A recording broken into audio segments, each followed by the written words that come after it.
Le livre des Proverbes, chapitre 20. Le vin est moqueur, les boissons fortes sont bruyantes. S'en enivrer n'est pas sage. La terreur qu'inspire le roi est pareille au rugissement d'un lion. L'irriter, c'est pécher contre soi-même. C'est une gloire pour l'homme d'éviter les disputes, mais un fou s'y engage. À cause du froid, le paresseux ne laboure pas. Au moment de la moisson, il voudrait récolter, mais il n'y a rien.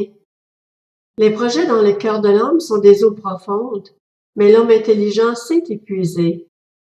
Beaucoup proclament leur bonté, mais l'homme fidèle, qui le trouvera? Le juste marche dans l'intégrité, heureux ses enfants après lui. Le roi qui siège pour rendre la justice disperse tout mal par son regard.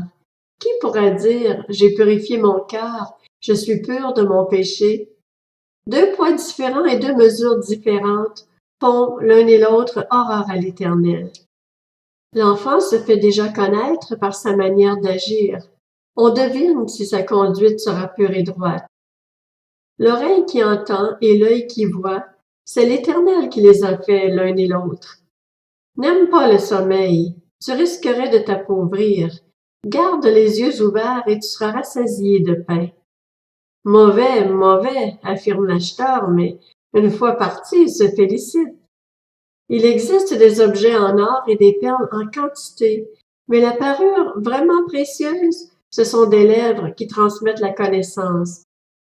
Quelqu'un s'est porté garant pour un étranger, prend son habit et s'est engagé en faveur d'une inconnue, exige de lui des gages.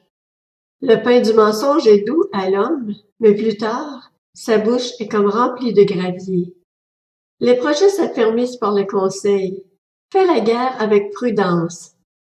Celui qui propage des calomnies dévoile des secrets. Ne fréquente pas l'homme trop bavard. Si quelqu'un maudit son père et sa mère, sa lampe s'éteindra au milieu d'épaisses ténèbres. Une possession trop vite acquise au départ ne sera pas bénie à la fin. Ne dis pas « je rendrai le mal ». Compte sur l'Éternel et il te sauvera. Deux poids différents font horreur à l'Éternel, et la balance faussée n'est pas une bonne chose.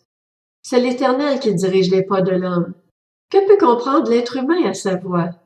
C'est un piège pour l'homme que de prendre à la légère un engagement envers Dieu et de ne réfléchir qu'après avoir fait des vœux. Un roi sage disperse les méchants et fait passer les roues sur eux. L'esprit de l'homme est une lampe de l'Éternel. Il explore le plus profond de l'être. La bonté et la vérité protègent le roi, et il soutient son trône par la bonté. La force est la gloire des jeunes gens, et les cheveux blancs sont l'ornement des vieillards. Les plaies d'une blessure sont un remède au mal, tout comme les coups pour les profondeurs de l'être.